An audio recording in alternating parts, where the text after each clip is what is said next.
Hey guys, so 2020 has been a year, but it is almost over, and I have read about 260 to 270 books this year when all is said and done. If you follow me on Goodreads or Storygraph, maybe you've watched that number accumulate and have been as terrified as I am, but it is over, it is done, and I am here with my top 5 and bottom 5 books of the year. Many of the top 5 I have actually done full reviews of, so when that happens I will link you to the appropriate video. So these aren't going to be super full reviews, just mini reviews letting you know what those titles are. So let's get started. So really interestingly, and I mean not intentionally, each of my top 5 and my bottom 5 have 2 romance novels, 2 nonfiction, and 1 YA. And this is really weird for me because normally these would be almost all YA, especially my top 5, maybe not my bottom 5, I'm not sure. But this year it's a little bit different. So let's start off with the good stuff, the stuff that I loved, that rose to the top of 270-ish books, maybe when all is said and done this year. I have a bunch of books that are in the wind that I have to finish, but these are in no particular order. In fact, what I'm going to do is I'm going to do them by genre. So as you know, I read a ton of romance novels this year, and unsurprisingly, like I said in my review of this book, the full review that I did, which I'll link, You Deserve Each Other by Sarah Hogle is far and away one of my favorite romance novels of the entire year. It was so good, it was so funny, the kind of funny that you had to read in one sitting and then just laugh hysterically at the entire time. It is a contemporary romance novel. It is about 2 people who are engaged but realize they no longer want to be engaged and start trying to drive each other off. And it has been said in some reviews that this book is like a little bit too intense for some people, a little bit too over the top. I loved it. And there are times when too over the top will just send me running. Not this time. This was incredible, hysterical, reading it with my fist in my mouth, trying not to wake up my partner because my laugh is obnoxious. So if you need something funny, a contemporary romance, this is without a doubt one of the best that I read this year. The other book in this list that is a romance is a historical romance, and I always knew, I think, in this video that I would have a book by romance author Sarah MacLean. I have loved everything that I have read by her. I don't think I've read necessarily a bad book. I've read an okay book by her, but most of them are just really good. I don't think you can go wrong, but in particular, my favorite by her was Day of the Duchess. This is the 3rd book in the Scandal and Scoundrel series, and I mentioned this briefly in my ranking, my tier ranking of the romance novels that I had read, because I had read that by that point, which I tier rank a bunch of the historical romances that I read at the beginning of the year. So it's a rather long video, but the gist of this book is that there is a duke and a duchess and they're already married, but they have been separated for several years by the time the book starts. And in fact, the duke has no idea where his duchess has run off to.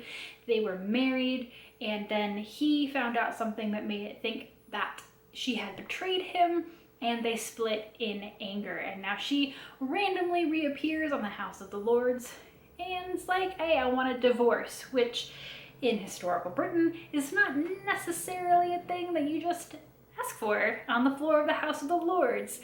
And he says, well, I need a wife, what am I going to do? And she says, well, I'll help you audition my replacement.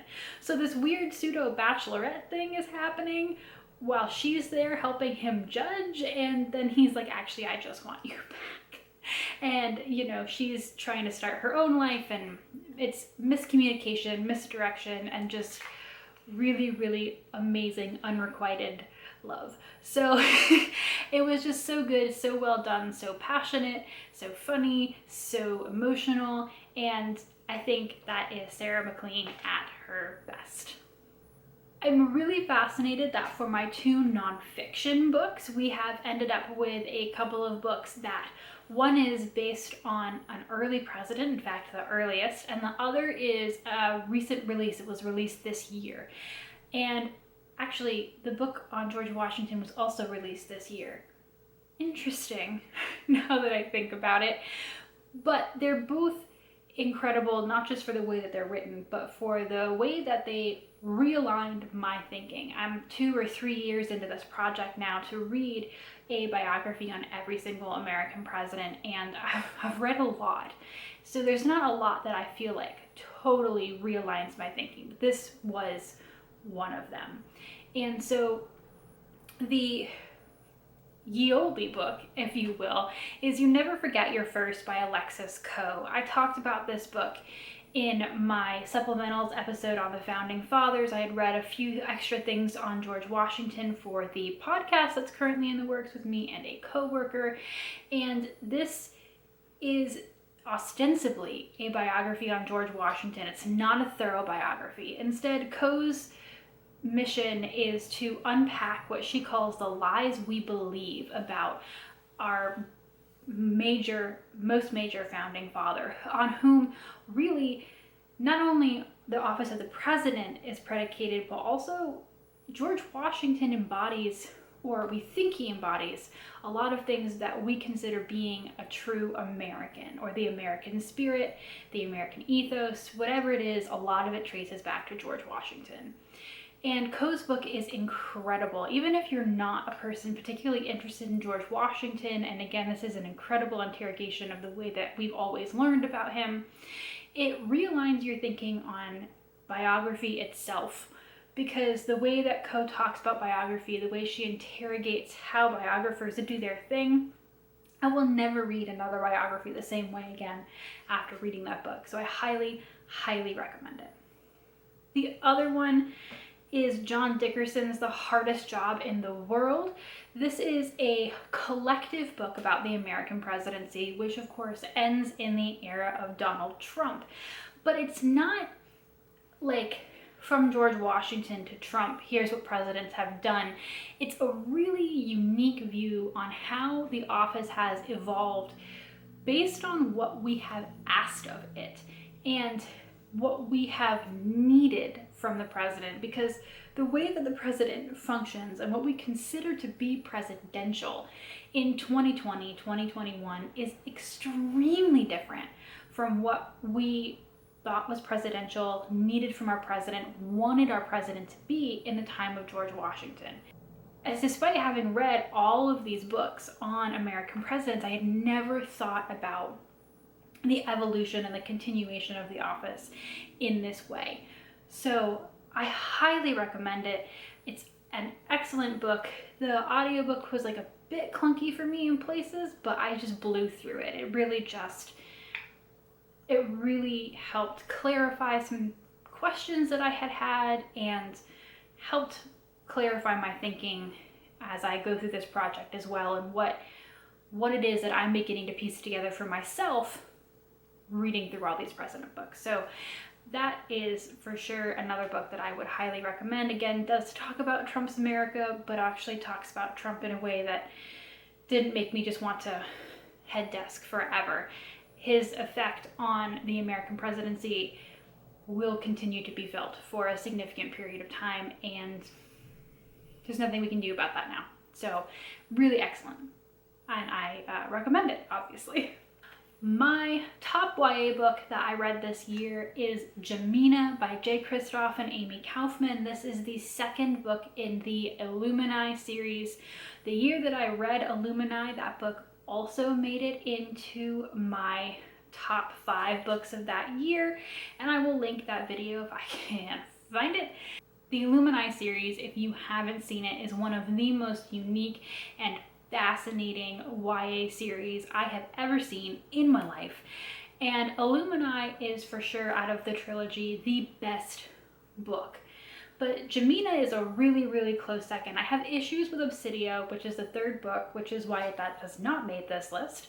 And maybe someday I'll do a full series review on that. But Jamina just takes what was awesome about Illumini and really widens and broadens the story, which really, in one way, after Illumini could have felt like a one-off gimmick, but continues to work and thrive throughout the series. So this book is incredibly unique sci-fi. I highly recommend it for anyone. I think I gave the book to my mom, I gave the book to my younger brother. You know, if you're a sci-fi reader, you know, there's a lot of art and detailed pages, so maybe somebody who's looking to bridge out from graphic novels, they look very thick, but they actually read quite quick because of all the graphics and the graphic design in the book. So I don't think I will ever find another series that is as phenomenal and unique as that series. So if you haven't yet read it, again, that series has been finished for quite a while. I highly recommend it. So now we come to the bottom 5, which is, again, I didn't mean it this way, but it is once again comprised of 2 nonfiction books, 2 romance novels, and 1 YA book. So let's do this in the same way. Let's talk about the romance novels first. So I have a confession about this first one, which is that I DNF'd it or did not finish it. But I tried to read While the Duke Was Sleeping by Sophie Jordan, who is an incredibly successful romance author. This was one of the first books that I tried by her, and it just really did not sit right with me. I think that there's a fine line in pairings where the female normally is like, I really probably shouldn't be kissing or fooling around with or sleeping with this guy, but I'm gonna do it anyway. And the way that the sex scenes were constructed in this book, it really just didn't feel 100% consensual. It just felt like her protestations, her fear were real. And again, I got about 60 to 70% of the way, all the way through it, just thinking this is gonna change, right? This is gonna be fixed, and it just didn't. And this might be a totally me thing, but it didn't work for me. I wasn't into the characters. I didn't feel their connection, and it just kind of just made me feel a little bit eh. So I didn't finish it, and I think I tried 1 or 2 others that I did finish, and she's just not the romance author for me. So we all have those kinds of people who just aren't our types of writers, and that's totally fine. And unfortunately, Sophie Jordan is one of those people for me. I only just realized that, again, there was 1 historical and 1 contemporary book on this list. This genuinely was not planned. But the other romance novel in my bottom 5 is After by Anna Todd. These books were so popular, the movie was out. I did finish After, and I started the 2nd book, but like, these books actively portray a toxic relationship, and I don't think, they're not hiding it, people know it, but I just had such a hard time trying to feel sympathy and connection with these characters when I was watching them just kind of destroy each other and make bad choices, and just based on some personal stuff in my life, it's just, no. I just can't do it. Just not for me. So, you know, if they are a series that you read, again, you know, maybe they get better. I don't know. But again, just based on some personal stuff in my life, these books are not a fun reading experience for me. And so I finished After. I started the 2nd book. I DNF'd it. And I was just like, there are other things that I could be reading. So that is what I chose to do. In the nonfiction category, there was also 1 DNF and 1 finished but blah book. The DNF was Madam President by William Hazelgrove. This is a book on Edith Wilson, the wife of Woodrow Wilson, and her pseudo-presidency after Woodrow Wilson has his stroke, where people are like, she was the first female president because she was in control of everything, which is also disputed. So I wanted to read some books on her presidency. This book is riddled with basic historical inaccuracies from go, such as calling Queen Elizabeth II's father the Prince of Wales, which is the title of the crown prince when his brother was still in line as crown prince. Like, just like titles that didn't belong to people. And I was like, did anyone fact check this? Did anyone, like, I copy edited this? So just based on these major historical inaccuracies that are really easy to fix, I just didn't trust anything that I was reading, so I just stopped. The other one was The Price of Greatness by Jay Cost. I talked about this one in the same episode actually where I talk about You Never Forget Your First.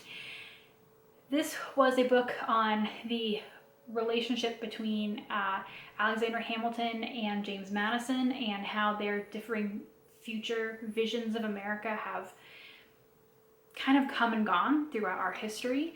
And it was interesting, I guess, but if I hadn't already read a biography on Alexander Hamilton and a biography on James Madison, I don't think that I would have gotten anything out of this book, because it didn't give you any of the background material that you really needed to understand the larger points of the argument. So great supplemental book, I guess, but I'm not sure I'd even recommend it for that. And then finally, for the YA book on this list, we have Shadows Between Us by Tricia Levenseler. This is a standalone novel about a girl who sets out to seduce the king of her country so that she can murder him and assume the throne as his queen. And I was like, oh, this sounds good. And then it just totally spilled into predictable YA romance land. And I think it makes this list not because it's necessarily a bad book, although I did find the characters rather two-dimensional. It's here because of wasted potential and making me sad because it had such a good premise and then it just didn't live up to the hype. So, you know, out of all of the 5 books on my bottom 5, if I were to say I would choose one to read, Shadows Between Us is far and above my choice for you, but it just didn't live up to my expectations, so sad face. Anyway, those are my top 5 and bottom 5 books of this year. Have you read any of them? Do you agree with my list? Let me know down in the comments. I will check in with you guys in the new year. Thank you so much for continuing to support this channel, and hopefully I will read things that are romance novels or historical nonfiction sometime in the future. Thank you so much. Happy New Year, guys. Bye.